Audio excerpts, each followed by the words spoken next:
اعوذ باللہ من الشیطان الرجیم بسم اللہ الرحمن الرحیم اللہم صلی علی محمد وآل محمد۔ مومنین مومنات، مسلمین مسلمات، آج دا سارا موضوع اور آج دا سارا پیغام ہے کہ سورہ نبا دی تلاوت کرن دا کیا اجر ہے، کیا ثواب ہے۔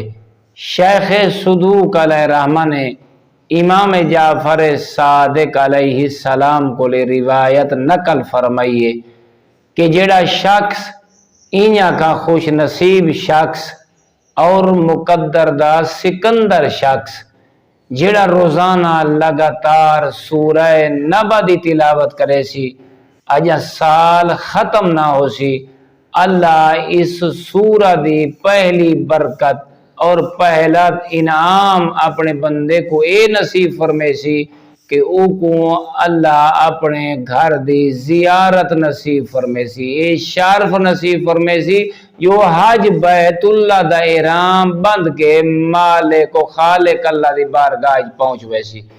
دوسری روایت ہے کہ رسول خدا صلی اللہ علیہ وآلہ وسلم ارشاد فرمینن کہ سورہ نبا دی جڑا تلاوت کریں دے روزانہ معاشر دنی روز قیامت اللہ ایکو ٹھنڈے پانی دے نار سیراب فرمیشی۔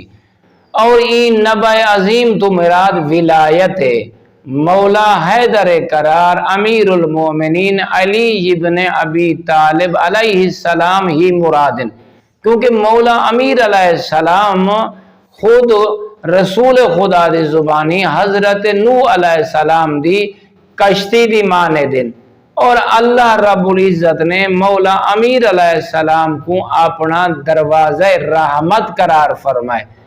تا یہ دعا ہے کہ خالق اکبر اسد ساریاں کو اس دعائے نبا کو روزانہ تلاوت کرن دی توفیق اور سعادت و سرفراز فرماوے۔